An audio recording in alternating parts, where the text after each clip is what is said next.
આ કાર્યક્રમમાં નાયબ મામલતદાર ઝાલા તથા એપીએમસીના સેક્રેટરી અલ્કેશભાઈ પટેલ સહિત કર્મચારીઓ તથા પાદરા સરદાર માર્કેટના મોટી સંખ્યામાં વેપારીઓ હાજર રહ્યા હતા। આગામી લોકસભાની સામાન્ય ચૂંટણી ગણતરીના દિવસોમાં તેનું મતદાન થવાનું હોય, જાગૃત નાગરિકો મોટી સંખ્યામાં મતદાન કરે તે માટે સરકારી તંત્ર દ્વારા વિવિધ પ્રયોગો જાગૃતિ અંગે કરવામાં આવી રહ્યા છે અને પાદરા નગરનું હાટ ગણાતા એપીએમસીમાં જ્યાં સમગ્ર તાલુકામાંથી ખેડૂતો પોતાની શાકભાજી વેચવા માટે આવતા હોય છે, ત્યારે આ ખેડૂતોમાં અને વેપારીઓમાં મતદાન અંગે જાગૃતિ આવે તે માટે ગુરુવારના રોજ બપોરે પાદરા નાયબ મામલતદાર ઝાલાની અધ્યક્ષતામાં મતદાર જાગૃતિ કાર્યક્રમ યોજાયો, જેમાં પાદરા એપીએમસીના સેક્રેટરી અલ્કેશભાઈ દ્વારા આયોજન કરાયું હતું, જેમાં મોટી સંખ્યામાં શાકભાજીના વેપારીઓ હાજર રહ્યા હતા।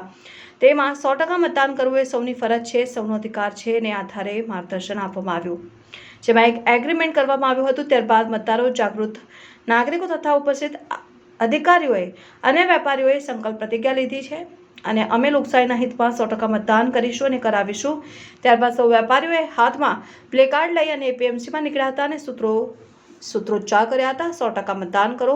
આમ પાદરા મામલતદાર કચેરી અને એપીએમસી દ્વારા મતદાન અંગે જાગૃતિ લાવવા માટે આજનો સરસ કાર્યક્રમ યોજાયો। આ આયોજન એપીએમસીના અલ્કેશભાઈ સહિત સ્ટાફે કર્યું હતું અને આ કાર્યક્રમમાં લોકોએ આકર્ષણ જમાવ્યું હતું।